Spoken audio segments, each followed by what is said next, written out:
Hey guys, guess what?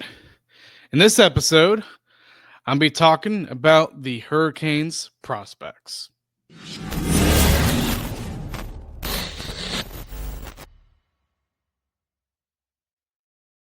First things first, remember, no news in this video because this episode is in August. So I'm going to head straight to the heart of the episode. But first, remember, I have a great partnership with SeatGeek. You get $20 off of your first purchase. If you use promo code Caniac Reports, all one word, you get $20 off of any tickets you buy from there, whether that's for a comedy show, concert, whatever. Great deal to help you save some expenses if you're trying to get a ticket. So, in this episode, I'm going to be talking about the Hurricanes prospects in this episode, their current prospects. And I usually do one episode just on the prospects in the offseason for this reason, just because they are part of the Hurricanes. It's only one episode, so it's not like every episode's going to be about the Hurricanes prospects, but one episode is dedicated to it so that you guys can know that the prospects that we have, how good they might be, and all that type of stuff. So, Hurricanes, if you look technically at the team, they have lots of prospects. And if I were to talk about every single one of them, we'd probably be here for 3 hours. So, I'm not doing that. What I'm going to do in this episode is I'm going to talk about the most prominent top prospects. And I'm kind of going to put them in each position. So, I have a position for just the wingers, position just for the centers, defense, goaltending. So, yes. And at the end, I'm going to probably name what I think are the top 5 prospects for the Hurricanes. So, if you look at the prospects that we currently have, none of them are what I would call stud prospects, except for maybe one. I would say maybe one, because I'm going to do for each of these prospects, list their strengths, their weaknesses, and then I'm going to give you a couple of grades from prominent scouting websites like Elite Prospects. I use them a lot. I love Elite Prospects. And Dober Prospects as well. Dober Prospects lists like a percentage of the likelihood of them making the NHL. So instead of a grade, I'm using that percentage so that you guys can know what the professional scouts say of these players. So I'm going to go through the centers first here. And this is a position I remember heading into the draft, the preview for the draft for the Hurricanes, that this was a position that was kind of weak. When you look at the other positions in the Hurricanes prospect pool, the center core isn't really that good. I think it got a little bit better after the draft that we just had in 2025. But the first player I'm going to get to is Ivan Ryabkin. And his strengths is that he is a player that can shoot very well. He can pass very well. And he's very physical, even though he's not a very big guy. So he has all the tools to be a very, very good player. What's interesting with this player is that he was projected in this past draft to be a top 5 player heading into last season. But because of his performance last season, he slid to probably a second round type of player, and we were able to get him. So, again, scouts say that he has all the tools to be a very, very good, probably top 9 forward. The only weaknesses that I have seen from scouting reports is his IQ. So his vision, his smartness on the ice could be a little bit better, and his skating could be a little bit better too. Elite Prospects gave him a B, so he's a B level prospect, which are pretty good. And Dober Prospects, they're a little bit bullish on him. They gave him a 40% chance of making the NHL. Now, they also have a fantasy upside too. So, like, let's say they do make the NHL. That fantasy side is like how many points they could probably produce in the NHL. and that fantasy percentage was like an 80%. So he's really a wild card. If he makes the NHL, he's probably going to be doing pretty good, at least getting probably around maybe 50 points.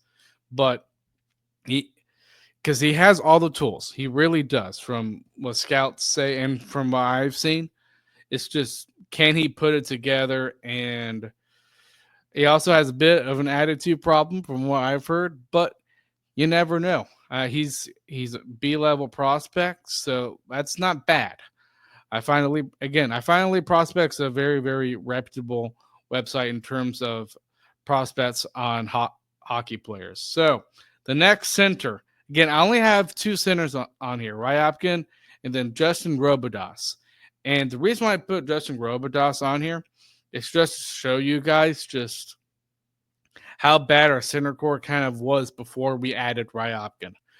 Justin Robidas, now, the reason why I added him was because he actually had a pretty good season with Chicago. He had, like, I believe 20 goals, 35 assists for, I think, 55 points.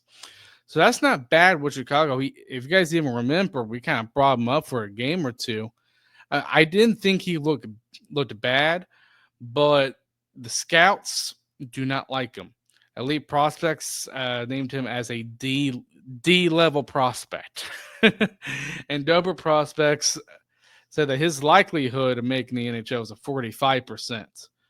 And this is a player who he has very good vision, very good hockey IQ, and is a great playmaker. The only thing is his skating and his shooting. And from probably that one game, even though I don't like to determine what a player is just by one game, I did see some of that. And Robidas, do I think he makes the NHL? To me, it's a little bit tough considering how good of an AHL season he had with Chicago, but I just don't think he makes it.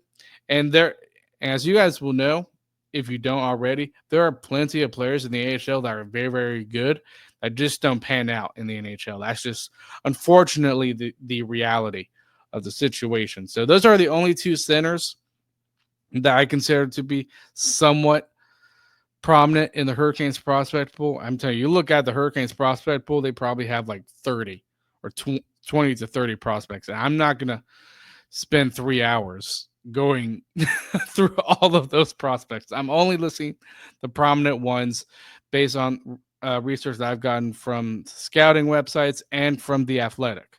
So now I'm going to go to players that play the wing. And this is actually, I would consider a strength. And I know I've said this in our preview episode with the draft, but we have lots of interesting players that have a decent chance, I think, of making the NHL. One player, Justin Poirier. And this is a player who in the QMHL scored 50 goals. And the last time a player did that was a kid named Sidney Crosby, who we know how good he is. Now, I'm not saying Justin Poirier is going to make the same impact as Crosby. I'm not saying he is, but considering the amount of goals and just how his shot is, scouts listed him in his draft. I believe he was drafted in 2024. He had one of the best shots in his draft class. Like, it was deadly. Now, the other stuff he could work on is his skating, his playmaking. He's a very small dude, and he's not really physical. But at least prospects gave him a B grade. So that's a pretty good grade for a guy in Justin Poirier who was drafted, I believe, in the 4th round. I'm not positive on that front, but Justin Poirier, he's definitely a player to keep an eye on, in my opinion. And the Athletic, the last time they did a prospect pool evaluation for the Hurricanes, he was top 10. So we'll see how Justin Poirier does. I don't know if he's going to be playing for Chicago or not, but Dober Prospects listed a 60% chance of him making the NHL. So they really think his shooting is going to get him there. They really really do, and which is good. This is a team in the Hurricanes that we all know is a team that needs offense. Like defensively, they're fine. It's just they need that offense. If Poirier can get them at least 20 goals, man, what a steal for the Hurricanes. I'm not saying it's going to happen, but man, that would be a steal. The next player I have on here is Felix Ungersorum, and you guys might know that player considering he was fighting for a playoff spot this past preseason, and his strengths.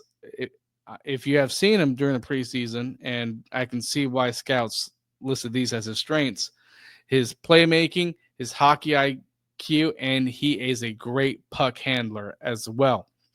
What's interesting with these prospects when I was doing my research is that it seems like if you are a really, really good passer, you're going to have very good hockey senses as well.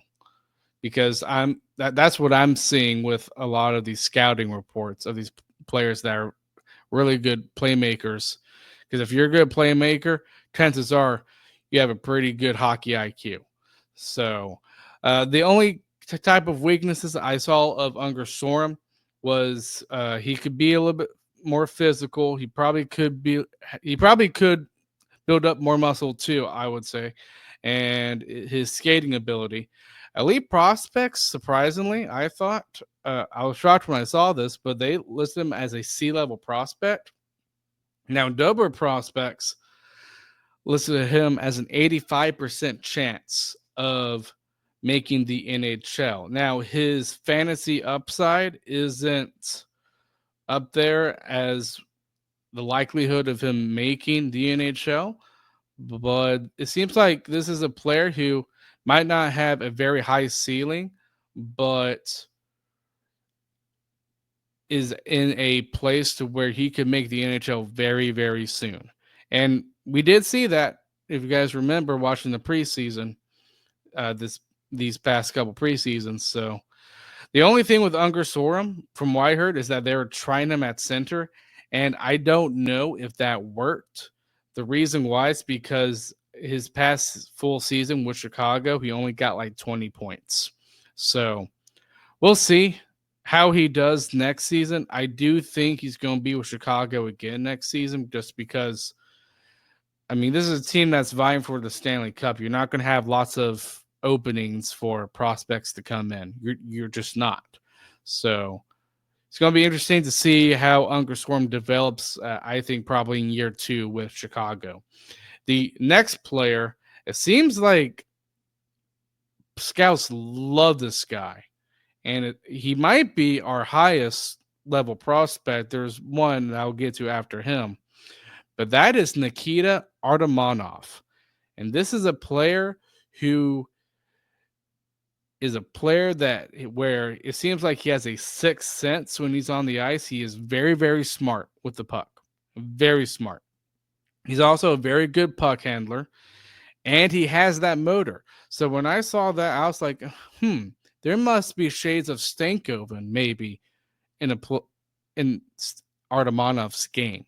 So the only thing that I saw when it comes to a weakness, again, scouts really rank him very highly. The only thing I saw is that his shooting could be improved just a little bit. And I say just a little bit, but regardless, they think he's still a okay type of shooter.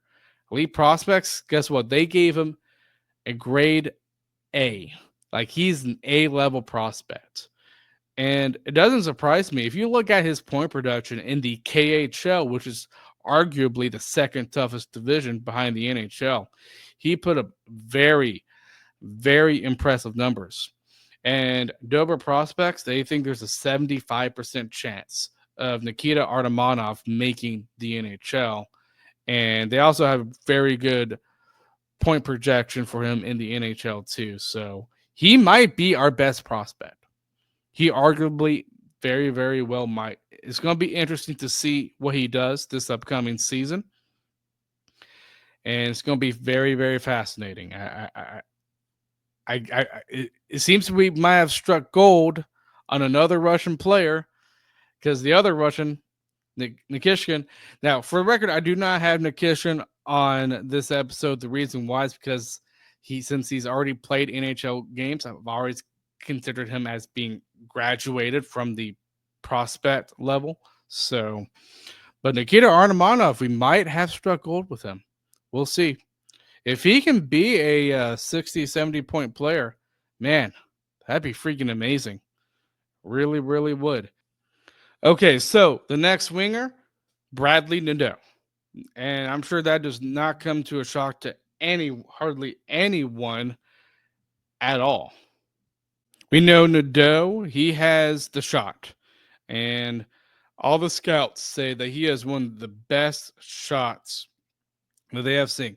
Kind of like Justin Poirier in some ways, but he also has a very strong IQ. He's a very good playmaker. So he's a very good all around in terms of offensive production, very, very good. The only type of weaknesses that I saw from scouts was his physicalness, and he is a bit of a small guy, so he probably could bulk up a little bit. And another thing, too, that I've heard criticisms about Nadeau is a little bit of his pace. So maybe he needs to be a little bit better in terms of his skating ability. But regardless, Elite Prospects did give him a B, so he is a B level prospect. Dober Prospects gave him a 70% chance of making the NHL. So we'll see how Nadeau does. I think it's going to be something. He's definitely going to be a player that I think could make the Hurricanes. I really think he could. But looking at all our prospects, again, there's not going to be a lot of openings. I'd be surprised if there's at least one opening for a prospect, knowing this is a team that's trying to aim for a Stanley Cup. But if there's a prospect that I think is going to make it, I think it's going to be Nadeau, though I have been proven wrong. I have. I remember heading into last season, I thought it was either going to be Unger Sorum or Nadeau that make the team. Turned out it was Jackson Blake. So ultimately, we don't know who's going to make it, but I think when it comes to probability wise, I would say Nadeau has the biggest chance of making the NHL. So very interesting. We'll see how Nadeau does. I want to say he plays for the Hurricanes, but it's really up in the air. I think it's 50-50. He could play for the Hurricanes or he could end up back with Chicago, putting up ridiculous points as well. He played very, very good this past season with Chicago. He showed how good of a goal scorer he can be. So the next position, again, a position of strength, I think, for the Hurricanes is on D. And the players that I want to point out here are kind of the players that I would say are the top players of the crop. So, first person is Simon Forsmark. He's mainly known as a player that has very good hockey IQ. The only weakness that I have seen is his skating ability. Elite Prospects named him as a C-level type of prospect, so they don't really think that highly of him. And Dober Prospects, this was interesting. They gave him a 75% chance of making the NHL. Do I think that might be a little bit high? Maybe. But you never know. Forsmark could be a very good defenseman for the Hurricanes. I don't think he's a top 4 potential type of defenseman. I think he's probably a defenseman that can play pretty decent on your third pair. But we'll see with Forsmark. That's kind of the same that I would say for Noel Franzen, who's the same. He's another player I want to talk about. He's known for his offense, his skating ability, his playmaking. So he's an offensive type of defenseman. The only weaknesses that I've seen, obviously, his defense and his decision making. Elite Prospects gave him a C grade, and Dober Prospects, they gave him a 55% chance of making the NHL for Noel Franzen. So we'll see how Franzen does. I think he is going to be playing with Chicago along probably with Simon Forsmark. Again, we'll see. these are the type of players that I just don't see making the NHL, if it's my opinion, because you can't expect every prospect to make the NHL. You just can't. And I have very tempered expectations when it comes to prospects, except for a couple ones. And yeah, Nick Kishing was one of those couple. So the next player is Vladimir Grudinin, and he's a defenseman that is very good with his skating ability and puck, a good puck handler. And his weakness was, to me, a little bit surprisingly, was his offense. So it seems like this is a player that can skate very well and is good on the. He's mainly like a defensive defenseman type of player. But Elite Prospects gave him a B, so he's considered to be a pretty decent prospect in terms for Elite Prospects. Dobert Prospects gave him a 65% chance of making the NHL.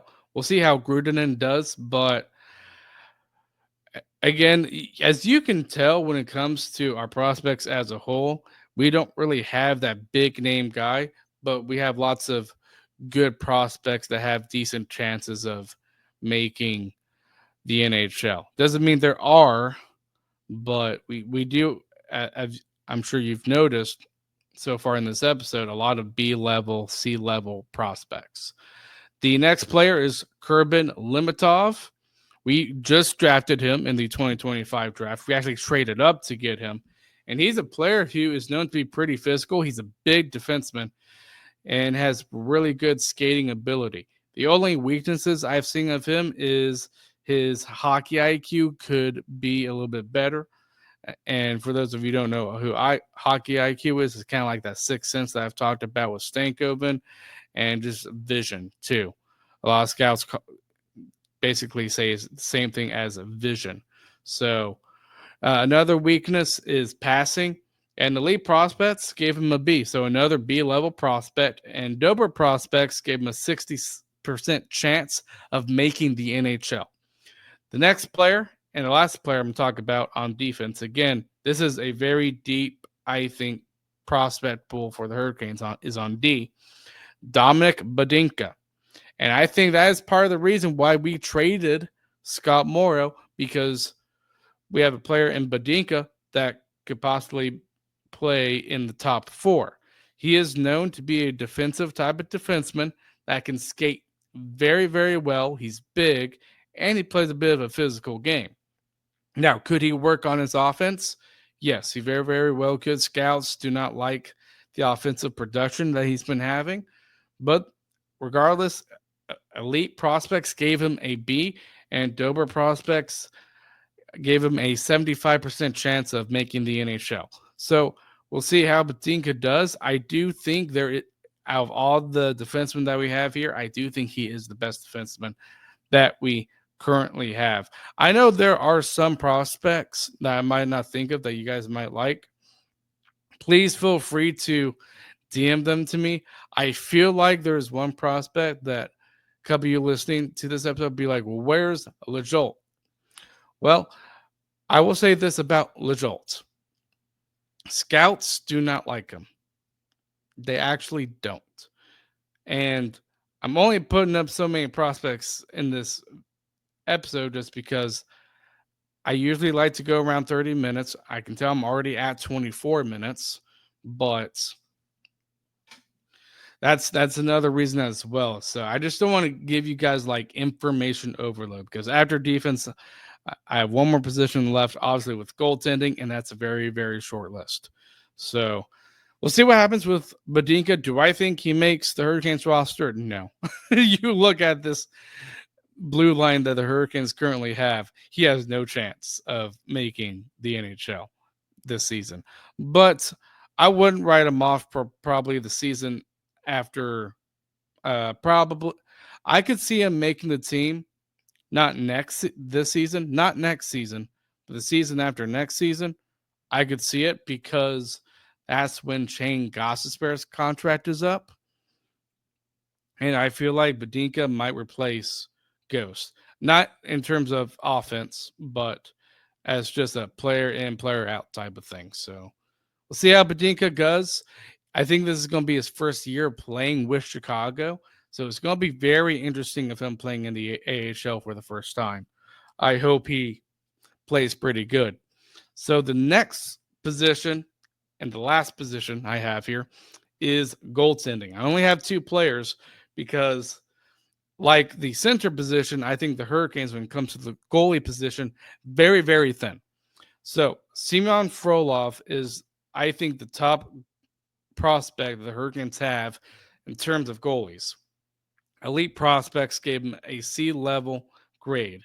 Dober Prospects gave him a 45% chance of making the NHL.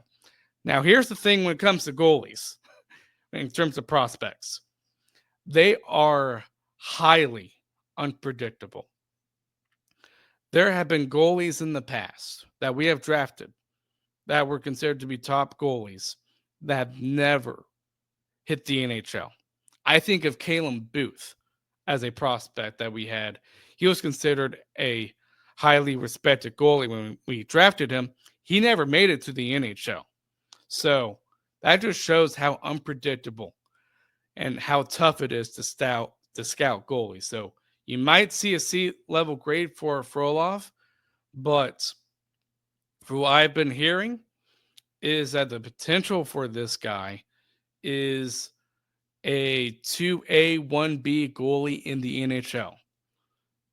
And when I saw that, I'm like, good, he can play in the NHL.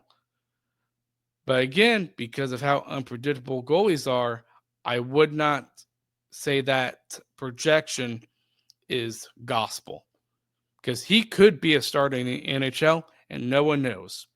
That's just how unpredictable goalies are. Really is. So, from what I've heard about Semyon Frolov, is that he has good skating ability. He's good with his glove.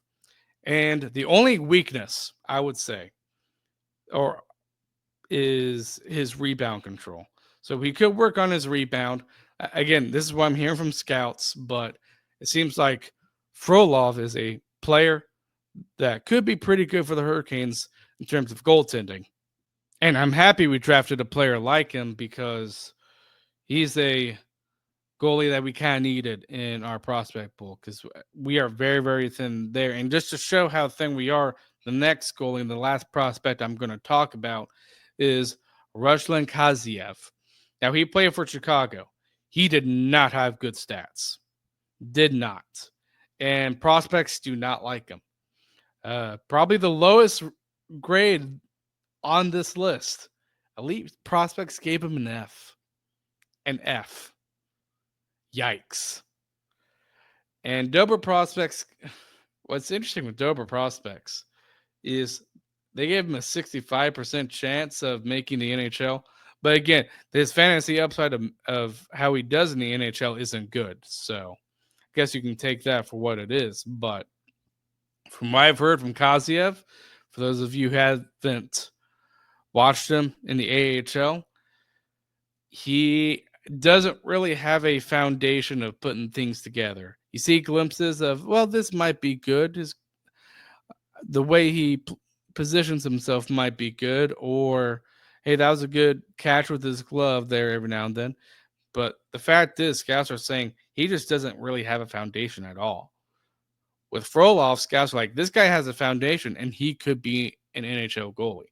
They're not saying that with Kaziev. So that's probably the worst grade I have seen of a Hurricanes prospect. Again, I've not looked at all the prospects for the Hurricanes because here's the thing. We've drafted several players probably in the 6th, 7th round that I have not put on this list. And I'm not going to because the likelihood of them making the NHL is so small. And I'm not trying to say these players are awful. It's just that's the reality. So the last thing I want to talk about is ranking these prospects. So if I were to rank who I think are the top 5 prospects for the Hurricanes, to me, number 5, and just from what I heard, especially after this past draft, when we drafted him, lots of good things. I'm put Frolov as number 5 because I feel like he could be something. Now, I could totally be wrong. I really could. But I'm putting Frolov at 5. Number 4, I'm putting our best centerman in Ryabkin because it seems like he has all the tools. Apparently, he did very, very good at our prospects development camp, and we'll see how he does. Number 3, I have Badinka, who I again just went through him. I think he's our best prospect who is a defenseman. And then number 2, honestly, number 2, number 1 were a little bit tough.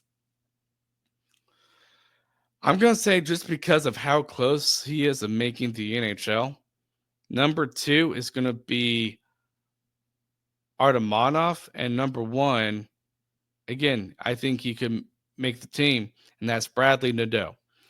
Artemonov, again, he's considered to be a very high-end prospect.